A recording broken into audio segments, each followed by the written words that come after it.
Oi, hoje eu vim ensinar para vocês sobre a ditadura militar. A ditadura militar se iniciou-se no dia 31 de março a dia 1 de abril de 1964. Mas antes de tudo, devemos saber o que levou à ditadura militar. Aqui no Brasil, o presidente que estava no poder se chamava-se João, que estava tomando algumas medidas de esquerda. Assim, a população começou a não gostar disso que ele estava fazendo. Ele estava sendo muito mal visto pela população. Muitas pessoas até falavam que ele estava transformando o Brasil em Cuba. Daí, vendo os militares, vendo como o Brasil estava, como a população estava com o presidente, os militares perceberam que teriam um grande apoio da população para aplicar um golpe. Então, eles pensavam, se a gente aplicar um golpe contra o presidente, a população vai ficar do lado da gente. Logo, foi assim que eles fizeram. No dia 31 de março e dia 1 de abril de 1964, os militares pegaram uma tropa e tomaram o Brasil para eles. Eles pegaram o Brasil assim. Chegaram e pegaram para eles. Só que o presidente não fez nada contra isso porque ele achava que podia causar uma guerra. Então ele achou melhor deixar assim do jeito que tá. Nisso, a população achava que os militares pegariam o poder e restaurariam a democracia do Brasil. Mas isso não aconteceu. Logo mais vocês vão saber por quê. Logo depois que os militares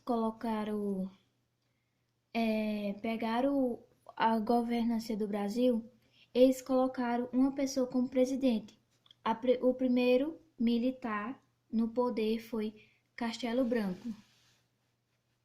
Castelo Branco foi colocado para assumir o tempo de João, o antigo presidente do Brasil, mas acabou que ele ficou até um ano a mais do que ele devia ficar. Então, enquanto Castelo Branco estava no poder, foi criado o primeiro ato institucional, que apoiava a eleição indireta para presidente e a cassação de mandatos. Eles cassavam as pessoas que não seguiam a ditadura militar. Ele também criou o SNI, que era o Serviço Internacional de Informação, que esse serviço procurava as pessoas que eram contra a ditadura militar e davam um jeito nelas. Eles falavam, né? Porque eles queriam diminuir a oposição à ditadura. Ainda no mandato de Castelo Branco, também foi criado o segundo ato institucional, que apoiava o bipartidarismo, Arena e MDB.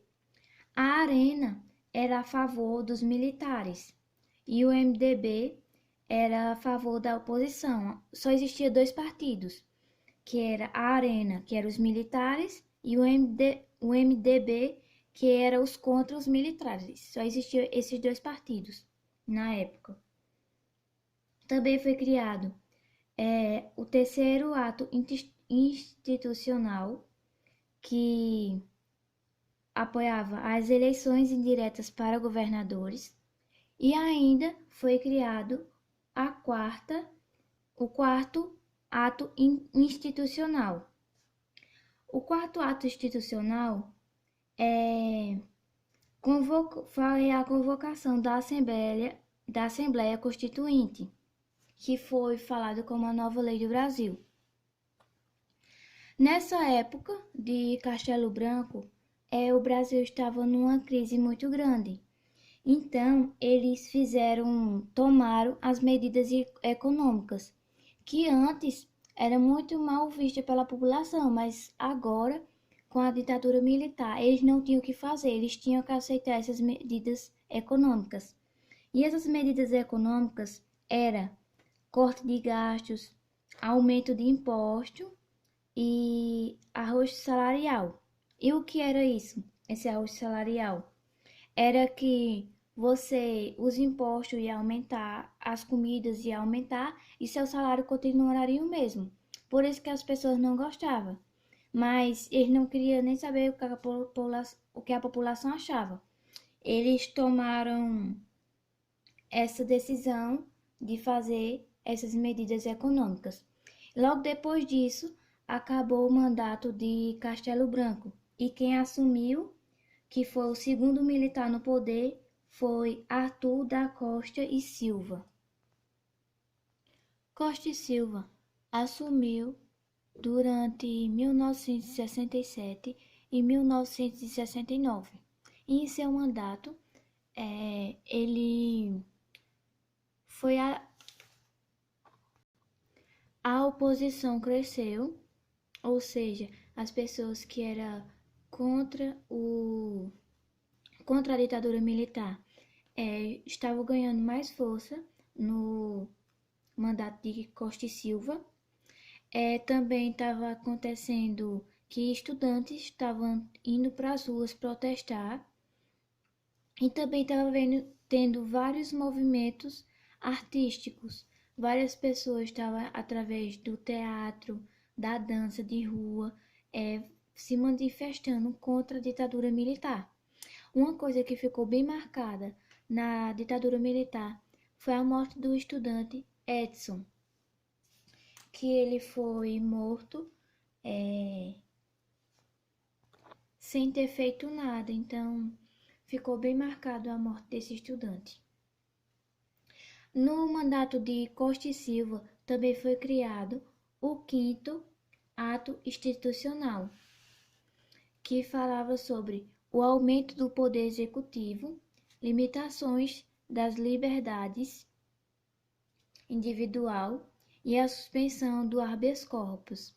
Essa limitação das liberdades era por causa dessas pessoas que estavam fazendo movimento artístico, então ele queria acabar com isso. E assim ele fez isso. E essa suspensão dos habeas corpus era que qualquer pessoa podia ser presa. Porque habeas corpus é o quê? Que se você for preso, se você for denunciado por alguma coisa, você pode pedir para ficar em liberdade até ter prova. E ele suspendeu isso. Então você podia ser preso por qualquer coisa. Sem prova, você podia ser preso. Mas só que Costa e Silva teve um AVC e teve que sair. E quem deveria assumir era Pedro Aleixo. Só que esse que era o vice dele na época. Só que Pedro, ele não era militar. Então, os militares deram outro golpe e colocaram Médici no poder entre 1969 e 1974. No mandato de Médici, teve o auge da repressão. E o que foi isso? Foi a época em que mais gente morreu e se matou, e ainda mais. Muita gente conhece como os anos chumbo, porque muita gente se matou, muita gente morreu. Mas mesmo com isso, também foi uma das melhores épocas do Brasil, que foi quando aconteceu o milagre econômico. Porque lembra que eu disse que o Brasil estava com uma economia baixa? Por causa daquilo que eles tinham feito logo no começo, a economia do Brasil começou a crescer, que foi chamado do milagre econômico. Nisso também chegou o PIB a crescer, também ficou chegada de eletrodomésticos como geladeiras, televisão, essas coisas. E também teve o período da grande propaganda. E esse período era em que eles falavam muito que era ótimo morar no Brasil, que o Brasil tem uma economia ótima. Era frases como o Brasil ame ou deixe. Era muito famosa nessas propagandas. O Brasil chegou até ser a oitava economia mundial, de como o Brasil estava com a economia boa. E o mandato de Médici também ficou bastante marcado, porque foi quando o Brasil ganhou a Copa de 1970, que eles falavam que o Brasil ganhou essa Copa por causa da ditadura militar. Então, assim termina o mandato de Médici e entra o mandato de Geisel, não sei como fala, desculpa, Geisel, acho que é assim. Ele, quando foi no mandato de Geisel, eles perceberam que o que a ditadura militar não ia durar muito tempo no Brasil. Então, uma frase que eles usaram foi queda lenta, gradual e segura, que eles disseram que eles tinham que sair do mandato, a ditadura tinha que sair do Brasil de uma forma discreta, calma, lenta, gradual e segura. E assim, aconteceu a crise do petróleo em 1970, que foi quando a economia do Brasil começou a cair novamente. E foi a partir daí que eles começaram a perceber que a ditadura militar não ia durar muito tempo no Brasil.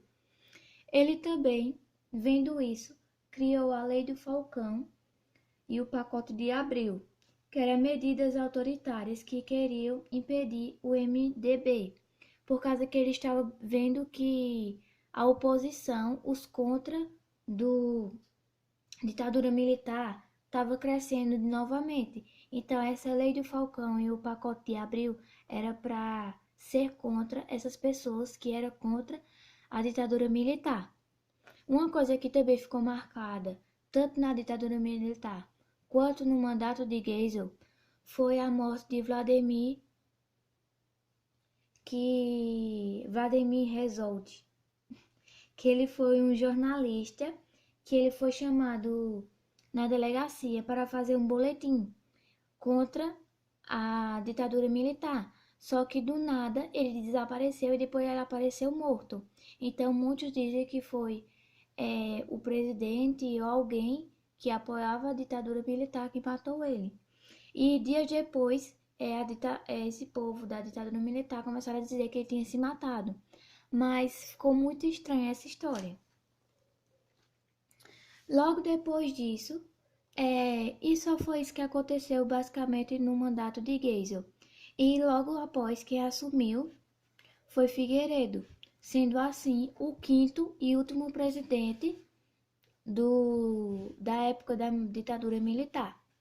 Figueiredo, ele criou a lei da anistia, que beneficiaria os militares e opositores do regime.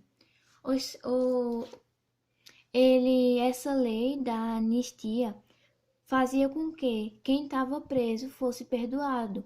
Por isso que tem muita gente hoje em dia que foi desse tempo da ditadura militar que não é investigado de nada por causa dessa lei que perdoou tudo que ele fez. Ele também fez o partidarismo, que fazia mais partidos.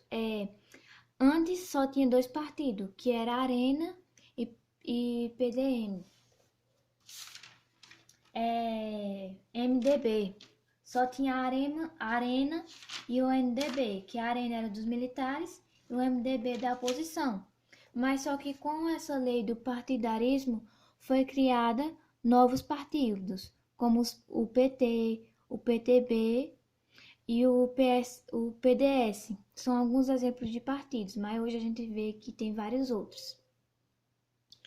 E ele também quis fazer a lei que era direta já, em 1983.